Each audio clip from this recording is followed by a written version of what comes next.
Michée, chapitre 7.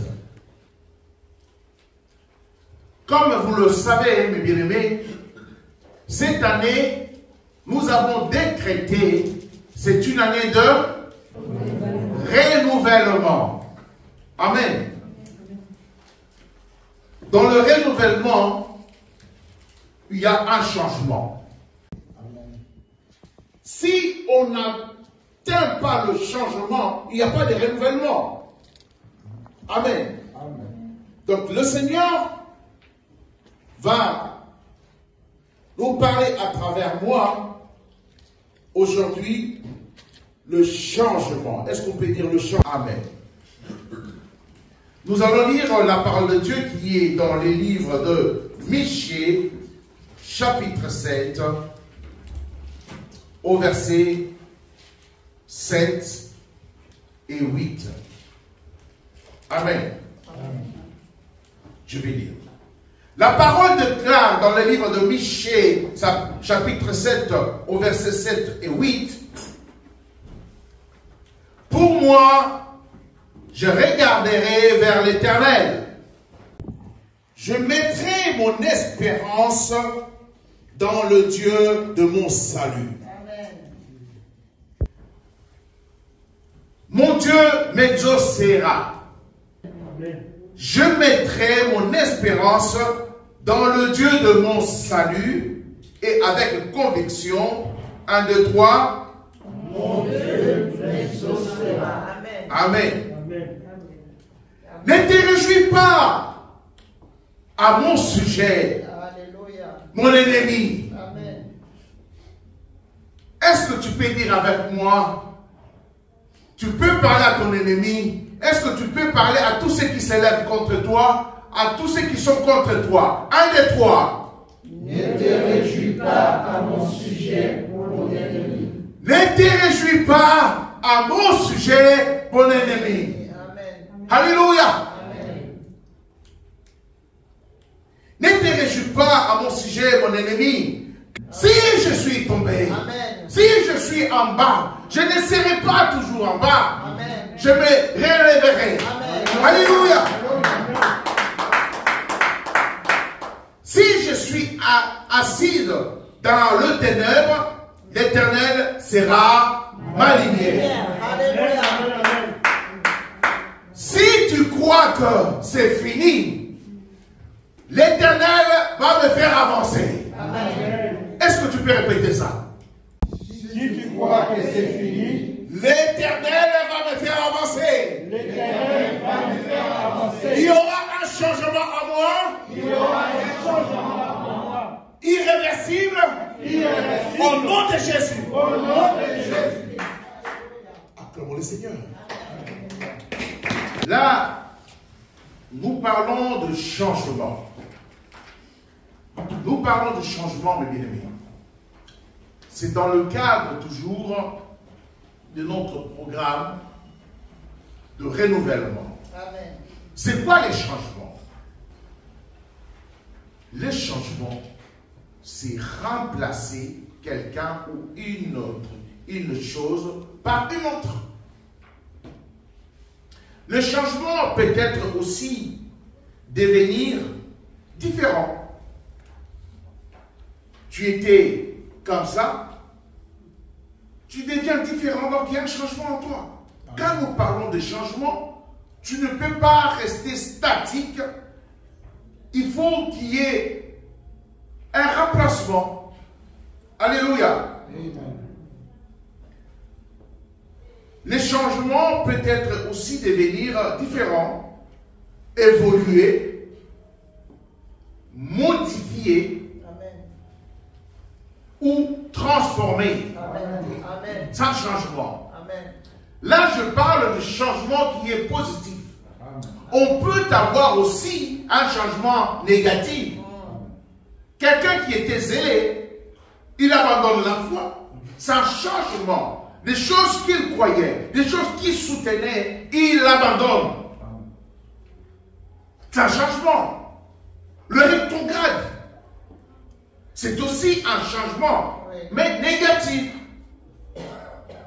Quelqu'un qui était à fond avec le Seigneur, qu'il croyait, qu'il avançait. Mais à un certain moment, c'est comme on est dans la voiture. Première, deuxième, troisième. Donc là, tu prends la ligne. Mais si tu veux t'arrêter, tu fais comment? tu ne vas pas t'arrêter au 5e comme ça. Non. Tu rétrogrades, tu rétrogrades. À un moment, s'il y a de la place, tu avances. Mais si toi tu rétrogrades jusqu'au point mort. Et tu n'avances pas. C'est un changement. Mais nous ne voulons pas de ce changement-là. Nous ne voulons pas de ce changement-là. Alléluia. Nous revenons à notre texte. Mais quand nous parlons de changement, tout d'abord, là j'ai défini le changement. Nous allons voir, quand il y a un changement, il y a 6 étapes à savoir. Mais si on ne le finit pas aujourd'hui, on va continuer la semaine prochaine. Dans le premier point de changement, on doit se poser la question, pourquoi changer? Pourquoi tu dois changer? Pourquoi tu désires changer? Pour quelle raison tu veux changer? C'est ce qu'il faut comprendre. Amen. Amen.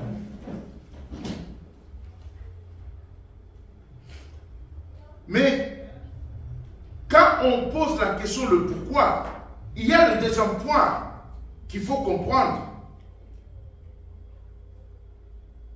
Avoir pour le changement une résolution. Quand on veut changer, on sait le pourquoi, on doit prendre des résolutions. Parce que ce n'est pas dit que oui, je change et tu changes. Non, non, non. Tu dois étudier ces choses-là. Comment changer? Amen. Et troisièmement, le troisième point, avoir pour le changement ou une résolution, c'est critiquer. Tu dois critiquer pourquoi, comment la chose. Ce n'est pas toujours négatif. Donc on voit l'intérêt et le pourquoi des choses. Donc on doit critiquer, on doit mettre dans le balance. Est-ce que c'est important de changer? Ce n'est pas parce qu'on dit changement et moi je vais changer. Amen. Amen. Le quatrième point pour le changement, où ça sera la résolution, c'est prendre des décisions. Tu peux connaître ça, mais il faut prendre la décision maintenant. Et quand tu prends la décision, et après, tu dois définir les objectifs. Amen. Je vais changer pour aller où? Pour arriver où? Oui, je change. Oui, tu changes parce que l'autre a changé. Et tu sais le pourquoi il a changé?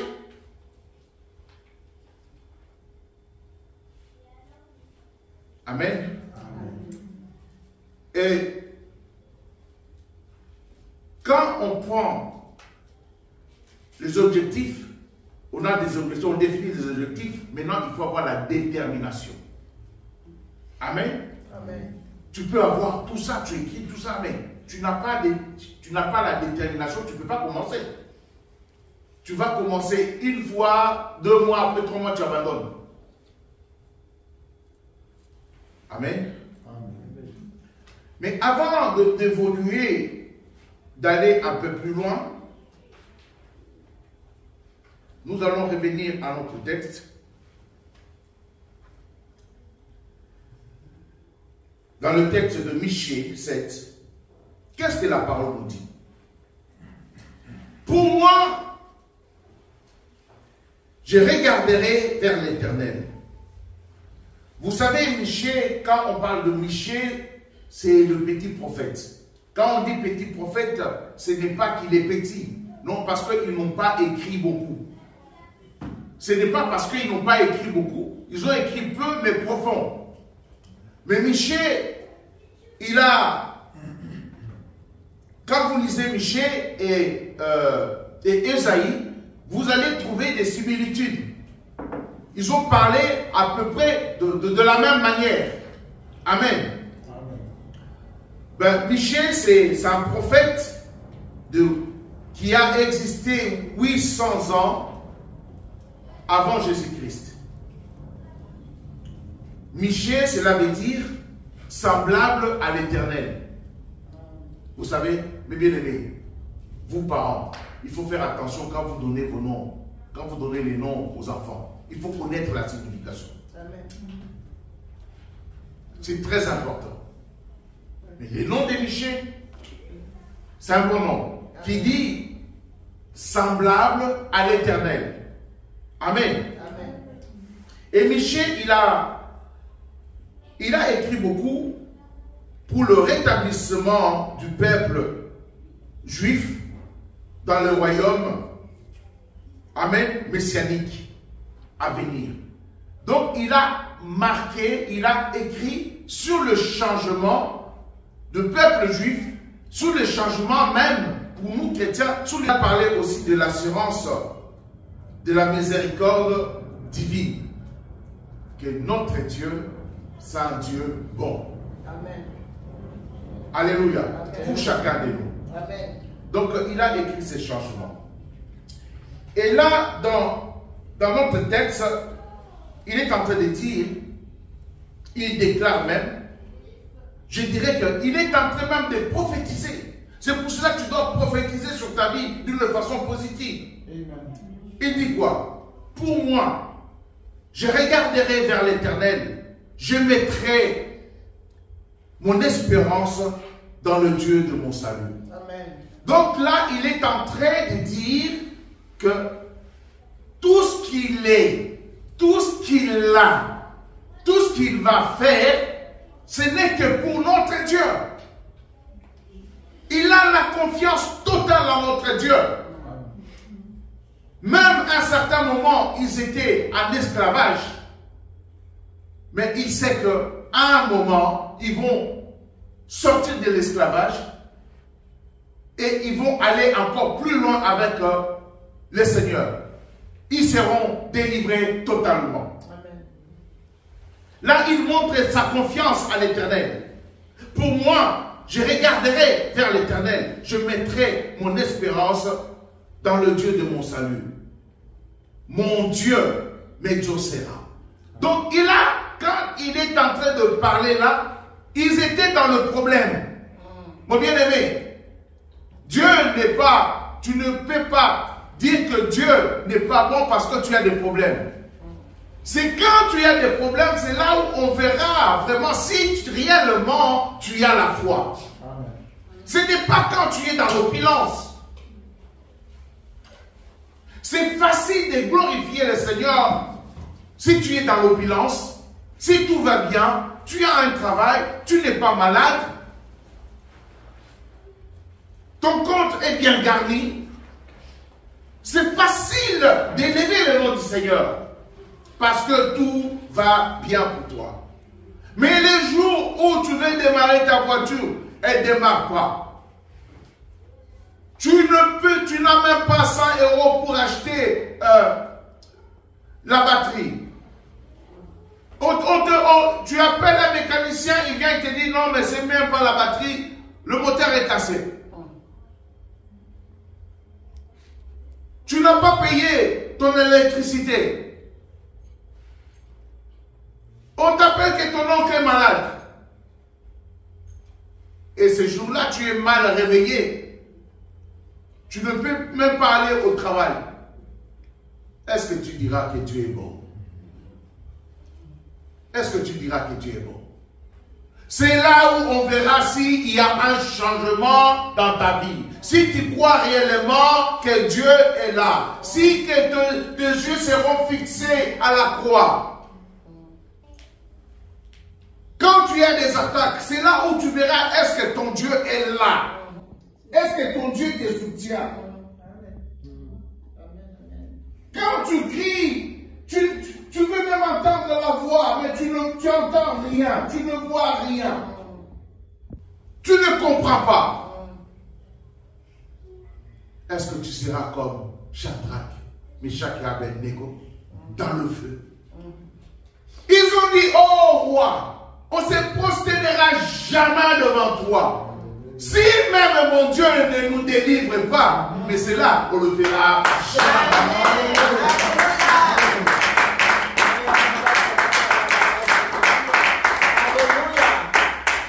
C'est là où on voit si réellement tu as la foi, mon bien-aimé.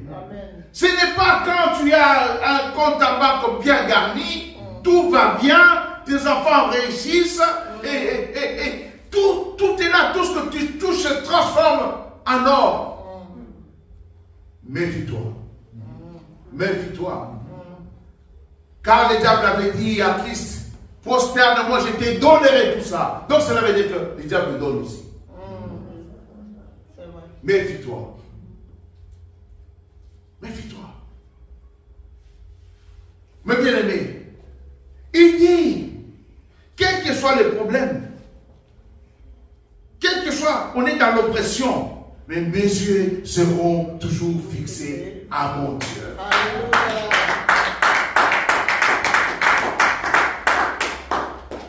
Amen. Amen.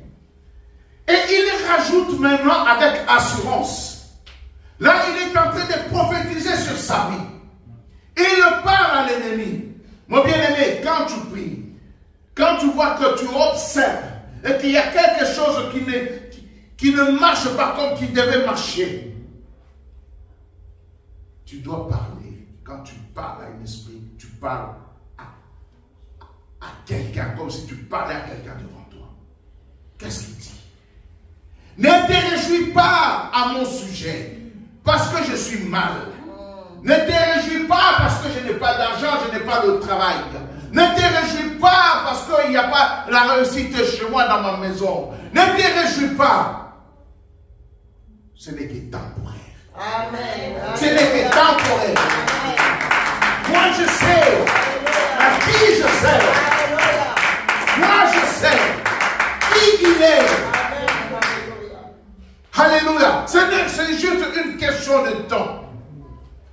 Ne te réjouis pas à mon sujet, mon ennemi. Quand il dit mon ennemi, donc il est en train de montrer à quelqu'un qui n'aime pas, à quelqu'un qui veut l'engloutir, qui soit sous ses pieds. Ne te réjouis pas parce que tu m'as vu, je suis dans la faiblesse. Alléluia. Alléluia. Alléluia. Et fais attention si je suis dans la faiblesse. C'est là où tu veux. Alléluia. Alléluia. Fais très attention. Mon bien-aimé, si je suis dans la faiblesse, ce n'est pas que Dieu m'a abandonné. Non. Amen. Non. À l'instar de Christ, les Romains se réjouissaient. Même les diables a fait la fête le premier jour, le deuxième jour. Il est rentré même dans les profondeurs. Et le troisième jour, il a pris la clé. Amen. Il a fait quoi? Ressuscité. Amen. Alléluia. Alléluia.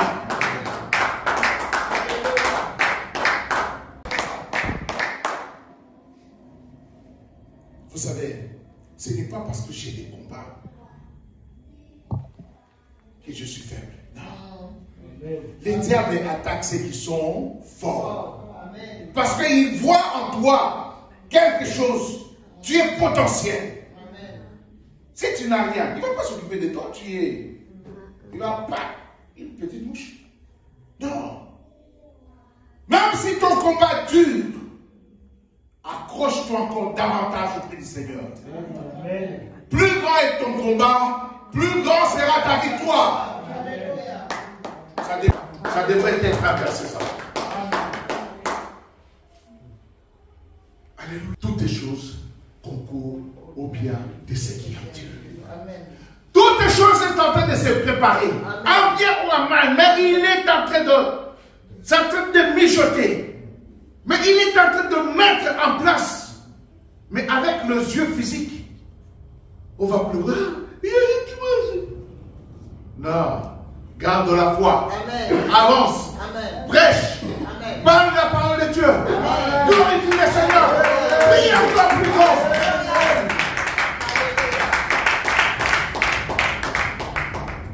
Lazare est-il là?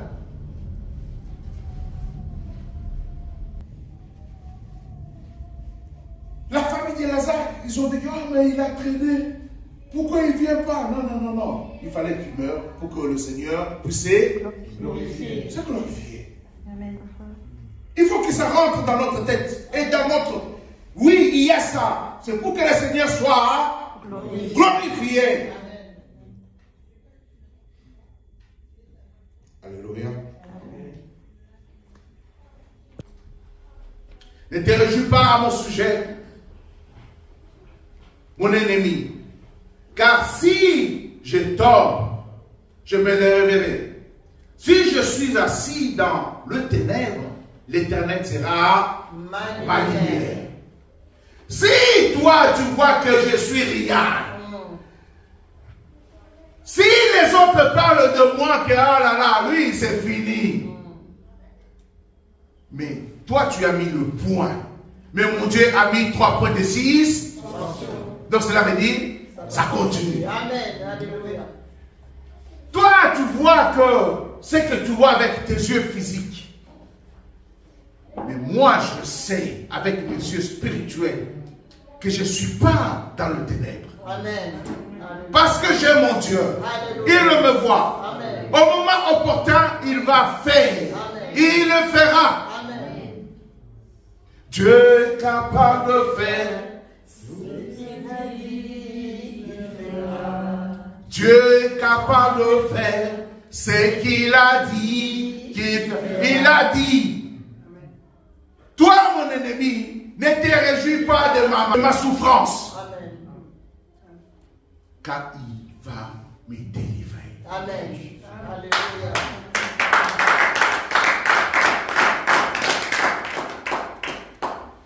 Amen. Car si je suis tombé, je me relèverai. Si je suis assise dans les ténèbres, l'Éternel sera ma lumière. Il est ta lumière.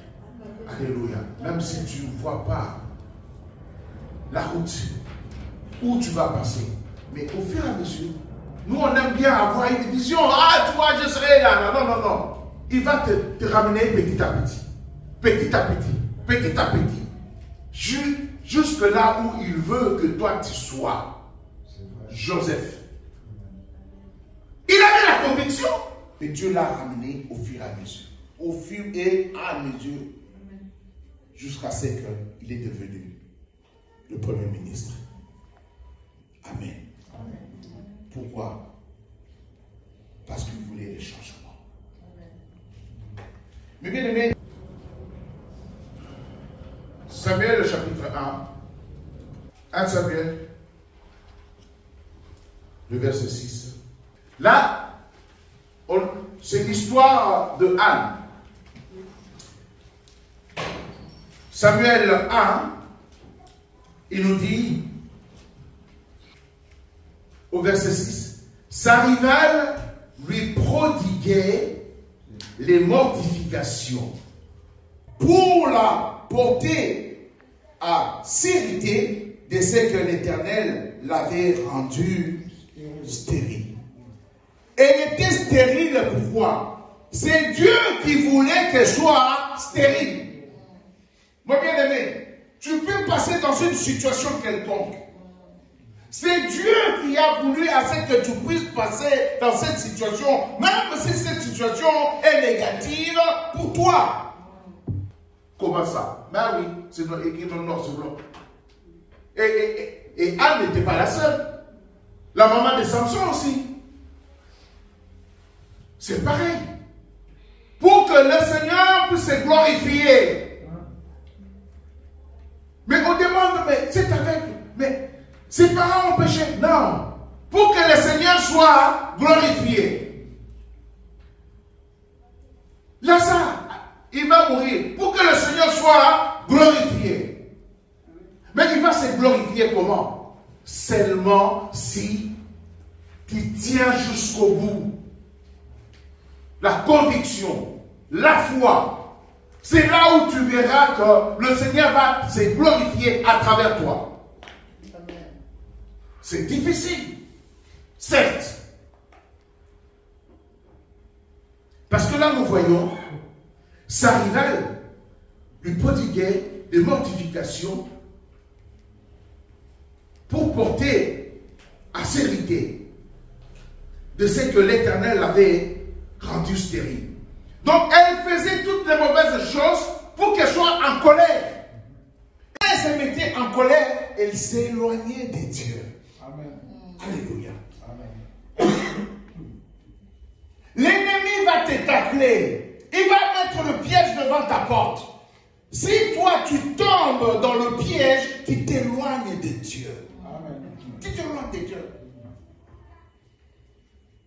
C'est à toi de tenir bon. D'être chrétien ou chrétienne. Qu'il neige, qu'il vente, sois chrétien, mon bien-aimé. Sois chrétien. Pose-toi la question, cette situation qui m'arrive, si c'était Christ, il allait réagir comment? Mon bien-aimé, tu trouveras la solution.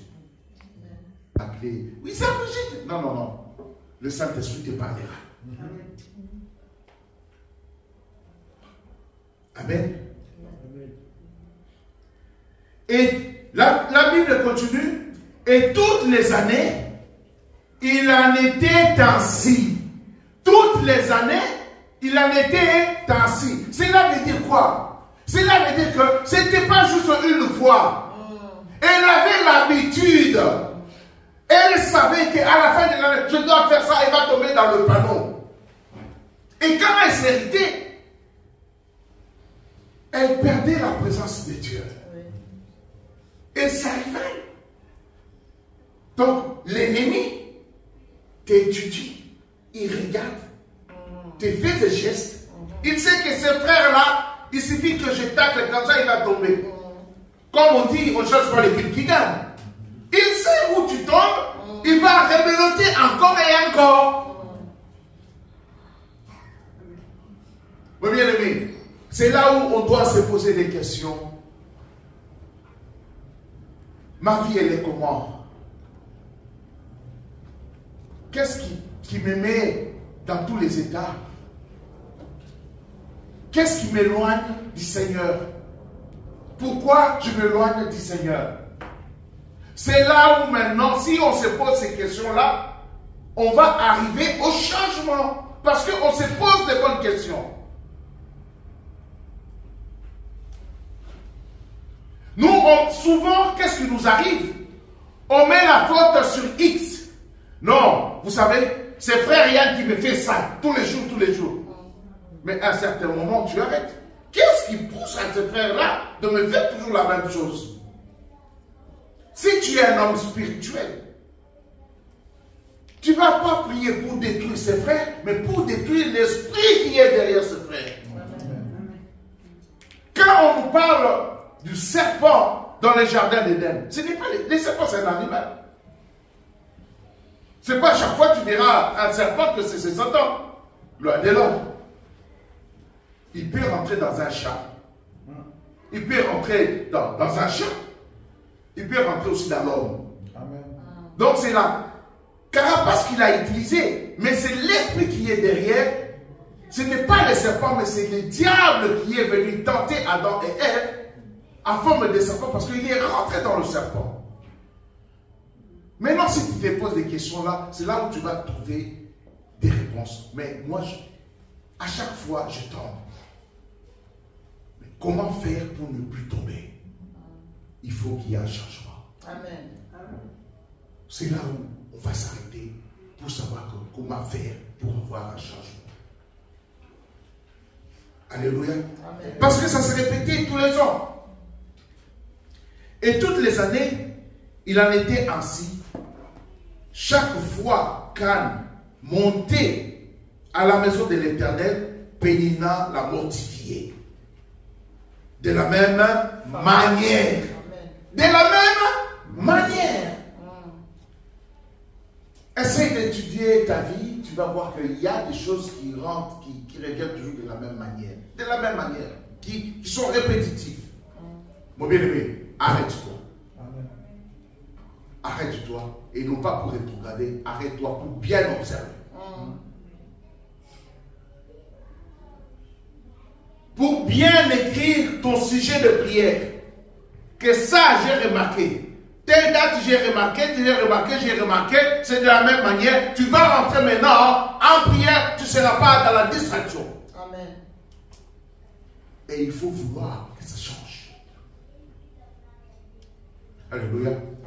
Il faut vouloir que ça change.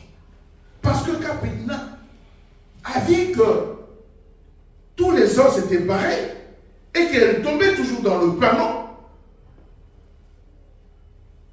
il a dit non. Il y a quelque chose qui tourne par moi. Il faut que je me prenne en charge. Il faut que je me prenne en charge. Je peux prier pour toi. Je suis là pour prier pour toi, oui. Mais c'est mieux si je t'apprends comment prier. Amen.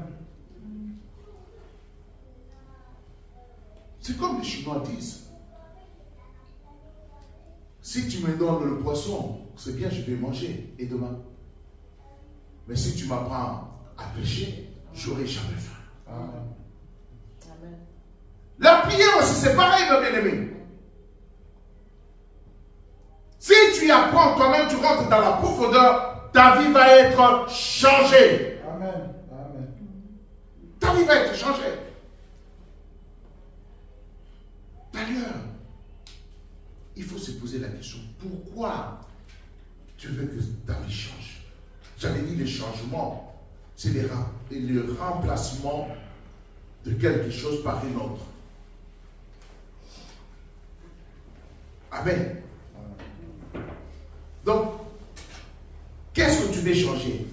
Le changement, c'est une évolution, modification, transformation. Là, je parle d'une façon spirituelle. Maintenant, qu'est-ce qu'elle a fait? La Bible dit, alors elle pleurait.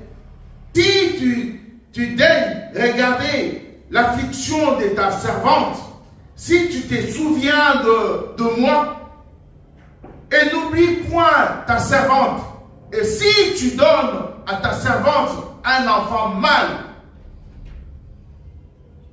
je le consacrerai à l'Éternel pour tout le jour de sa vie. Là, elle prend la décision. Mais pour maintenant, l'exécution de la décision, ça c'est autre chose. Amen. Amen. Je vais dire à quelqu'un, tu dois examiner ta vie. Tu dois examiner ta vie. Souvent les gens, ils savent, ils tombent, il y a quelque chose qui tourne par eux. Ils sont conscients, mais ils rentrent dans l'acceptation. Ah non, tu sais, dans notre famille, c'est toujours comme ça. Oui, dans votre famille, c'est comme ça. Mais toi, je vais te dire, tu as changé de famille le jour où tu as porté Jésus-Christ comme Seigneur et Sauveur. Le jour où tu as accepté Jésus-Christ, tu es passé dans les eaux des baptêmes, tu as changé de vie, tu as changé même de nom. Tu as porté le nom de Christ en toi. Tu ne dois plus accepter ces choses-là. Mais il faut le vouloir. Amen. Il faut le vouloir. Vous savez, là, on est au mois de février. Il n'y a pas longtemps, on était au mois de janvier. On s'est souhaité de meilleurs vœux. On a fait des vœux. On veut les changements. Désormais, je vais prier plus. Désormais, je vais faire ça, je vais faire ça. On a promis des choses. Et souvent, on est sérieux. Mais vous remarquerez, à ce moment, les gens ont commencé à lâcher déjà. S'ils n'ont pas déjà lâché. À la fin de l'année, on a fait des déclarations positives. Je serai vainqueur, plus que vainqueur. C'est bien. C'est pour nous encourager, c'est bien. Mais ce n'est pas ça qui change nos vies. C'est pas ça. C'est pas ça. Amen. Amen. Mais bien aimé, le changement doit être le fruit d'une longue et bonne réflexion sur notre situation. Ou bien sur ta situation que tu veux changer.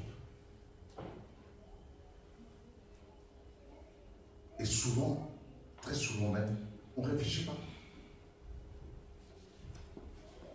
On s'est dit, bon ben, même on pose la question, bon ben je vais réfléchir. Mais non, on ne réfléchit pas. Au moment opportun, on fait ce qui nous arrive. Ah oui, cet homme, il m'aime. Oui, il m'aime. Ben, qu'est-ce qui me prouve qu'il m'aime? Il est tensionné. Il fait quoi? Tu te poses des questions sur lui. Même la femme, tu te poses des questions sur elle. Je vais changer du travail, mais pourquoi je vais changer du travail? Est-ce que c'est important pour moi? Est-ce que si je change, c'est le moment de changer du travail ou pas?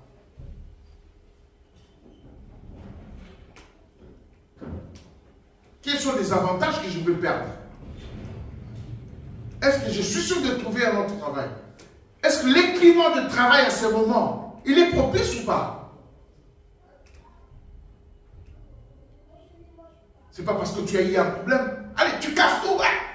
Après, au chômage pendant 6 mois, 7 mois, tu commences à pleurer. Oh, le diable! Quel diable? Le diable, c'est toi. Parce que tu n'as pas pris le temps de réfléchir.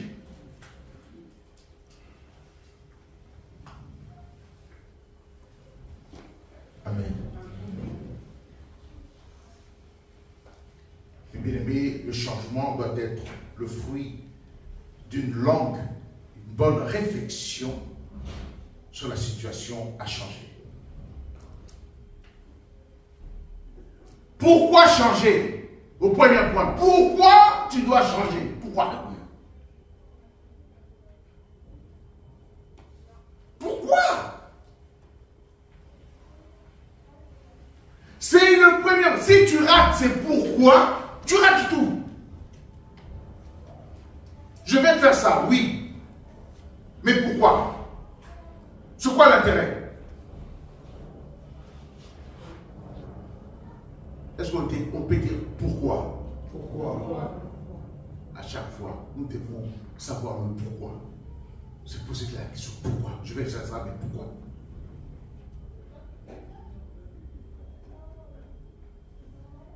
C'est la réponse de cette question, pourquoi, va nous donner le vrai sens du pourquoi. Excusez-moi de la tautologie.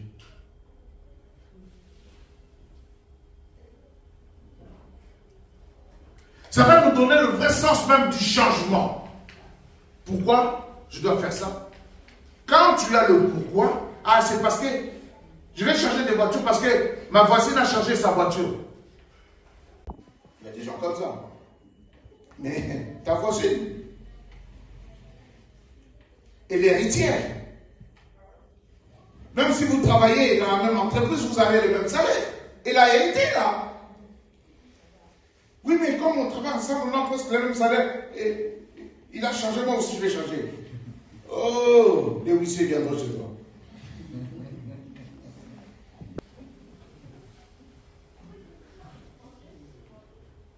Elle a changé sa voiture, le pourquoi? Parce qu'elle a eu de l'argent. Ce n'est pas sur son salaire. Pour faire comme elle, est-ce que c'est le bon pourquoi? Non, tu es à côté. Tu es à côté, tu tapes à côté. Et tu auras des problèmes, on viendra faire l'intercession ici. Pourquoi? Parce que tu ne t'es pas posé la question, le pourquoi tu n'as pas eu la bonne résolution. Ce n'est pas qu'on ne veut pas faire d'intercession, mais si tu peux éviter. Amen, amen, amen. au lieu qu'on s'occupe des gens qui ont vraiment des vrais problèmes, tu nous embrouilles, on dirait que c'est les diables qui t'embrouillent pour venir nous embrouiller aussi. Préservez-nous de ça. Amen. Réfléchis. Amen.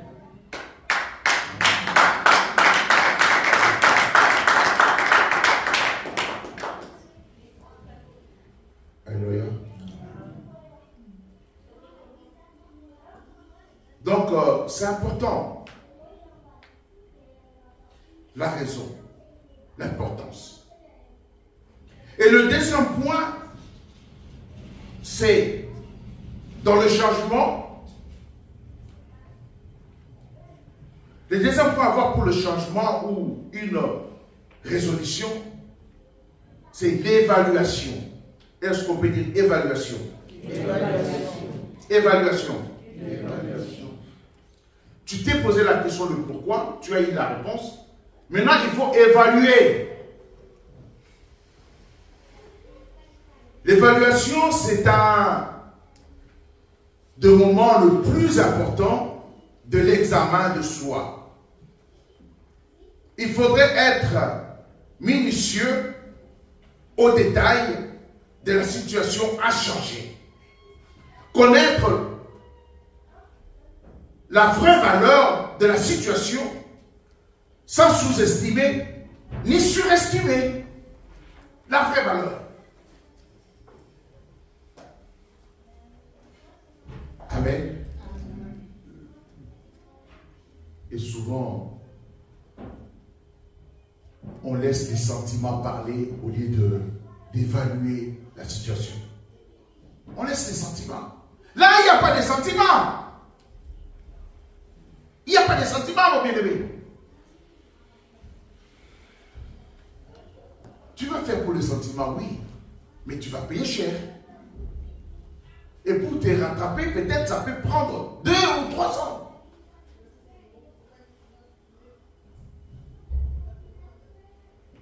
Je connais des gens, ils avaient acheté une maison. Ils n'avaient pas beaucoup d'argent, mais normal. Oui. Comme leurs collègues aussi, des amis, ils ont acheté des maisons, ils ont meublé, tout neuf et tout ça. Ils ont fait pareil. Et vous savez ce qui est arrivé? Ils avaient juste l'argent de payer la maison, oui. Mais ils n'avaient pas l'argent de changer la voiture, l'immobilier, tout ça là. Après, ils étaient affectés. Après 2 ans de divorce. Ce n'était pas parce qu'ils ne s'aimaient pas. Parce qu'il y avait tellement trop de problèmes d'argent, ils étaient obligés de vendre la maison, de vendre la voiture. Et ils ne s'attendaient pas. Est-ce que c'est le diable? Oui, on peut dire. Mais ils étaient le maître pour dire qu'on achète la maison. On garde le vieux maître. On garde le vieux meuble. S'il a tapé la maison, c'est petit à petit, petit à petit.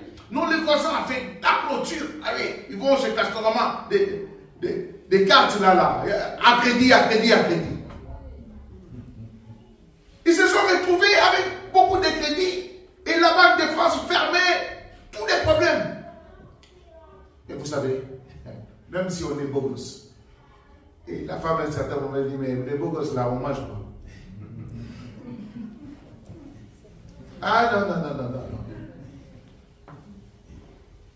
Quand tu vas chercher, tu veux épouser une femme, la famille, ils ne vont pas dire, est-ce qu'il est beau, il est belle? Oui, bon, tout ça, mais elle fait quoi dans la vie? Il fait quoi dans la vie? C'est le porte-monnaie qui va parler. Oui, mais pasteur, il n'y a pas d'amour. Oui, mais l'amour sans argent, très compliqué, hein? Très compliqué, hein? Ah, mais c'est la vie. Quand on est jeune, on fait les beaux gosses là, parce qu'on n'a pas une femme à nourrir. Hein? Oh, non. Mais quand on est dans la vraie vie là, ah ben oui, t'es beau gosse, oui, mais tu fais quoi dans la vie? Oh, t'es matérialiste. Non, non, mon bien-aimé.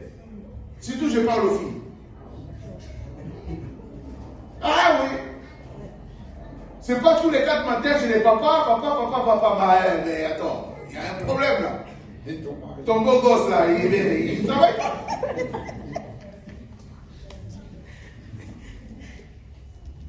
Si tu ne travailles pas, n'allez pas chercher une femme. Amen. Travaille, ah oui. Amen. Amen. Amen. Là, tu es en train de te mettre beaucoup de problèmes sur toi. Ça, c'est dans la réflexion. C'est dans la réflexion, mon bien-aimé. Alléluia. Donc, tu vas évoluer, tu vas évaluer, pardon, la situation. Est-ce que je peux aller, je ne peux pas? Même si le pourquoi est réel, est-ce que c'est le moment d'attaquer ou pas? Amen. Tu as des bonnes idées, mais ce n'est pas le moment. Le moment n'est pas propice. Il faut attendre. Tu veux bien changer la voiture? Oui, mais attends 2 ans. Quand tu seras assis, tu sais qu'on ne paye pas seulement le loyer. Il y a des taxes foncières qui tombent. Des taxes d'habitation qui tombent. Tout ça là, on ne le dit pas avant. Ah oui, moi j'étais surpris. Je dis, mais c'est quoi cette histoire là? Ah ouais, tu as voulu acheter, non? Ah ben oui, je t'ai pas préparé à ça. Mais quand tu sais tout ça là, maintenant dans l'année, tu vas essayer un peu, bon, on garde un peu d'argent, ça, et ça. Ah, après, tu vas t'acheter ta voiture ou que tu changes au fur et à mesure. Ne fais pas des courses avec des gens. Amen.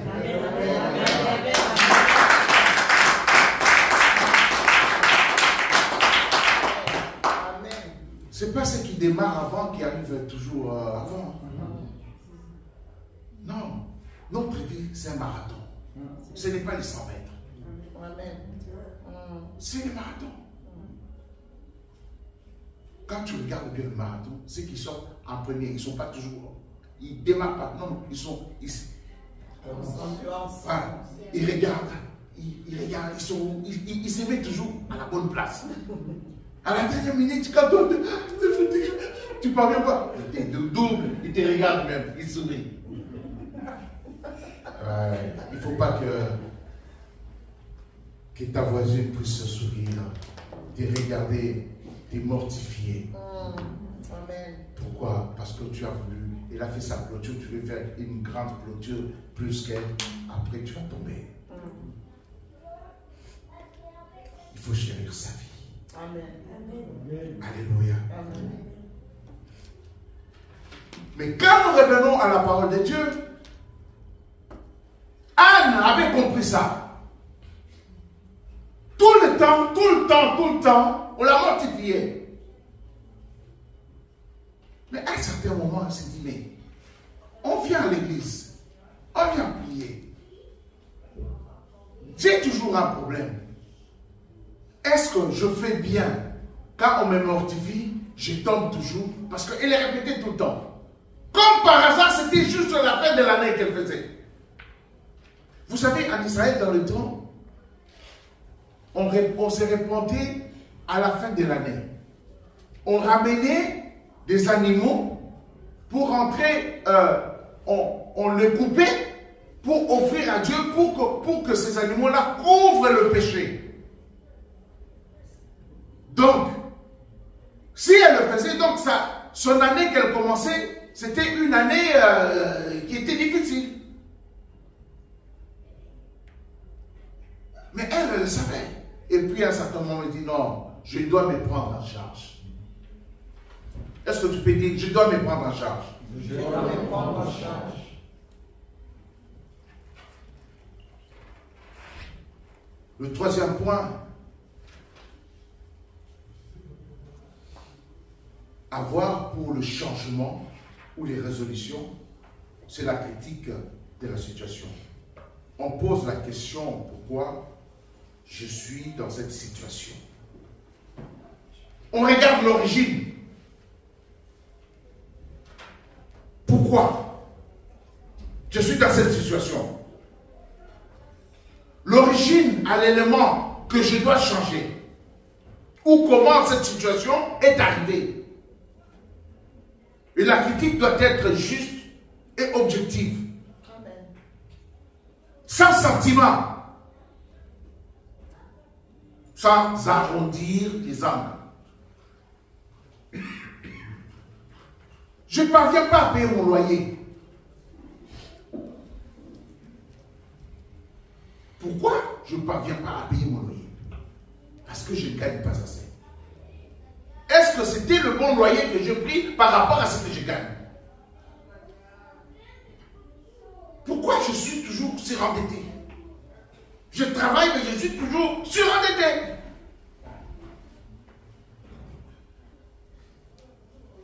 Parce que je mange tout le temps au restaurant. Je m'achète tout le temps les habits. Je donne tout le temps de l'argent à mes parents en Afrique.